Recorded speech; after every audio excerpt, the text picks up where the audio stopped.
What's up, guys? It's Peachy Pie here, and there's two things you should immediately notice.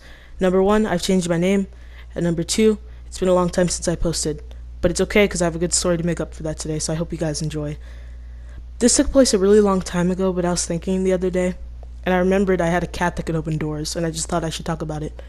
Before you get into this, make sure you like, subscribe, ring the notifications bell, and share to everyone that you know. I know it sounds like a lot, but if you do it, the Lucky Lemon will send you Lucky Gold. It really works, alright? Okay, let's get into the story. So a lot of years back, my brother used to bring animals home almost every week because he felt bad for them. And since our home was sort of turning into an animal shelter, my mom told my brother the next time he decided to bring an animal back, it would not be allowed into the house. My brother, being the good person he is, decides to still bring an animal home. Her name was Blue, and I loved her so much. She was a very smart cat. She would go everywhere with me, and she probably liked me more than she liked my brother.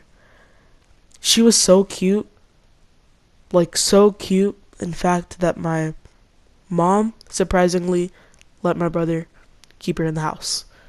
So we noticed early on that she liked to be outside a lot, so we would let her out daily for 35 to 40 minutes, and we noticed that it made her about 50 times happier than she ever was, and she already was a really happy cat. So that sort of gives you an idea of where we were at the time.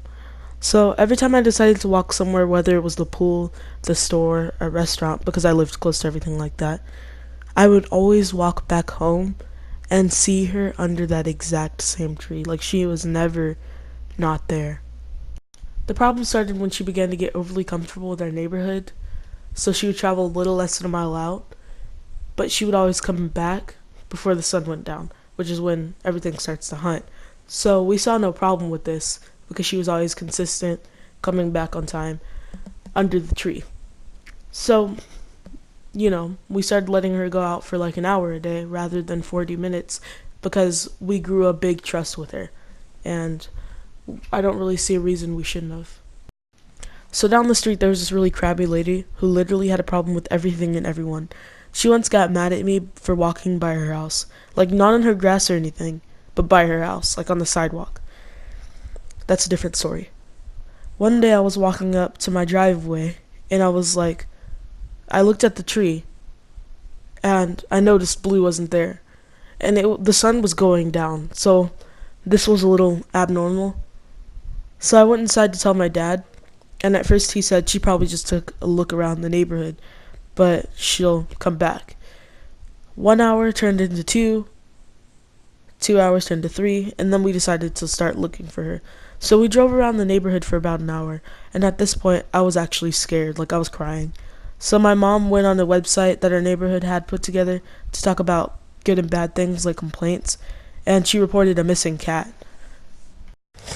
Not even 5 minutes go by, and the crabby lady goes, "Are you talking about a Russian blue cat?" And we all got excited because we thought she would give her back. And so my mom replies, "Yes." And the lady says, "Well, she's not yours." And so my mom goes, "What do you mean she's not yours?"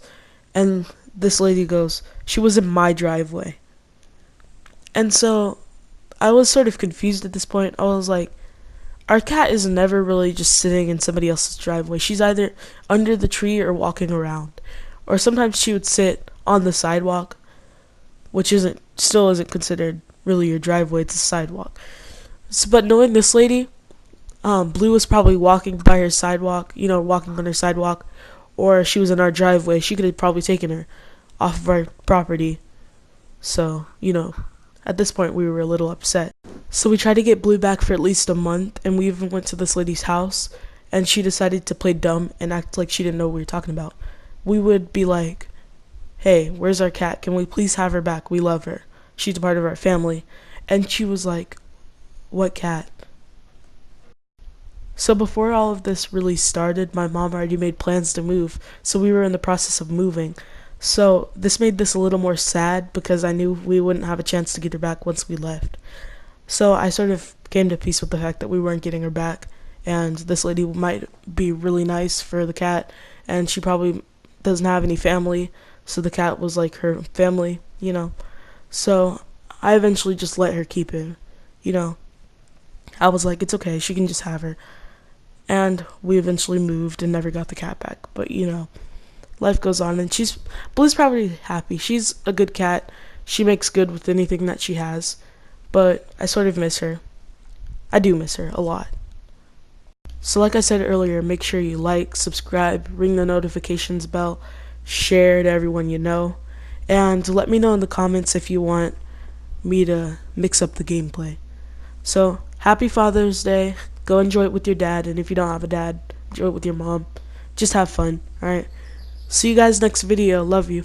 Peace.